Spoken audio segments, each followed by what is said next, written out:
जय श्री राम, जय श्री बालाजी। संकट मोचन श्री बालाजी दरेसी हनुमान मंदिर में सभी भक्तों का आपका स्वागत है। श्री रामलीला कमेटी आपका स्वागत करती है। जिसका कोई रुका हुआ काम हो, 5 मंगलवार यहाँ चौकी भरता है, उसकी मनोकामना अवश्य पूरी होती है। संकट कटे मिटे सब पीरा, जो सुमरे हनुमत बलबीरा।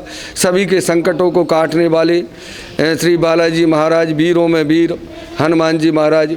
देखो, एक समय की बात है, बाल समय था, छोटे से हनुमान जी बाल रूप में, और माता अंजनी उनको खिला रही थी। तो बाबा ने बड़ा रुदन किया कि मेरे को भूख लग रही है बड़ी ज़ोर से, ठीक है। तो माता कुछ लेने के लिए गई, अंदर छोड़ के बाबा को बैठा दिया। उन्होंने कहा आप यहीं बैठो, मैं आपके लिए भोजन की व्यवस्था करती हूँ, प्रबंध करती हूँ। अंदर गई भोजन लेने के लिए। हनुमान जी ने देखा कि सुबह सुबह लालिमा हैं, सूर्य भगवान निकल रहे हैं, तभी तो ऐसे लग रहे थे जैसे आम हो। तो हनुमान जी ने एक ही छलांग लगाई, और जैसे सूर्य देवता को निकलने वाले थे तभी राहु देवता राहु आ गए जी वहाँ से। उन्होंने कहा भाई आज के दिन के लिए ग्रास तो मेरा है, क्योंकि उस दिन सूर्य ग्रहण था। राहु उनके ऊपर आक्रमण कर रहा था, सूर्य के ऊपर। तो हनुमान जी ने कहा भैया मेरे को तो भूख लग रही है, मैं किसी को नहीं देखूंगा। और एक ही मुष्टका मारी राहु में, तो राहु का तो पता ही नहीं चला कहाँ गया। इंद्र के पास गया, इंद्र से कहने लगे महाराज आज के लिए तो सूर्य देवता को आपने मेरे को दिया था, मैंने उनको ग्रहण लगाना था। आप तो वहाँ तो कोई एक बानर का एक बच्चा है बानर रूप में, और वही सूर्य को निकल गया। उन्होंने कहा भाई मैंने तो किसी को नहीं भेजा, इंद्र देवता आए।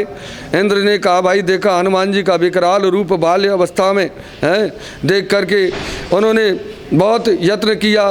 हनुमान जी ने ऐरावत को पकड़ा और फेंक दिया। जैसे बच्चे छोटे से जो प्लास्टिक के जो बने रहते हैं खिलौने, उनको फेंक देते हैं, ऐसे ही हनुमान जी ने ऐरावत को फेंक दिया। तब जैसे ही हनुमान जी ने इंद्र देवता की तरफ हाथ बढ़ाया, इंद्र देवता ने कहा कहीं ऐसा ना हो कि ये मेरा भी जय श्री राम कर दे।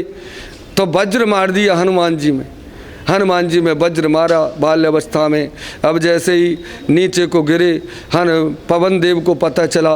पवन देव ने सभी 49 पवन, ये हवाएं हमारी हैं 49 हैं, जिनके अधिपति पवन देव है।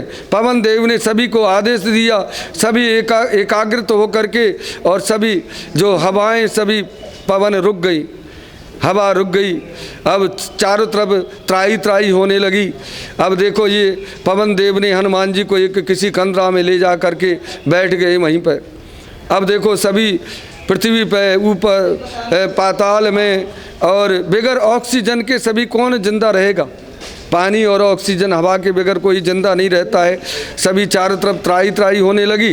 तो देवगुरु बृहस्पति जी से पूछा, उन्होंने कहा महाराज ये क्या कारण है, पवन देव जी कहाँ गए, आज छुट्टी पे हैं। उन्होंने कहा आपको पता नहीं है कि इंद्रदेव ने बहुत बड़ा दुस्साहस किया है और उनके पुत्र को वज्र मारा है।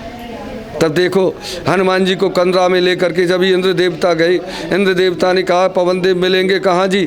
जा कर के गए, सभी देवता पहुँच गए उसी कंदरा में, और हाथ जोड़ करके पवन देव से विनम्र भाव से निवेदन करने लगे, प्रभु हम सबका अपराध क्षमा करो, हम नहीं जानते थे कि ये पवन देव आपके पुत्र हैं, हम नहीं जानते थे, ये तो पराक्रमी इतना है कि सूर्य को ही निगल लिया इन्होंने।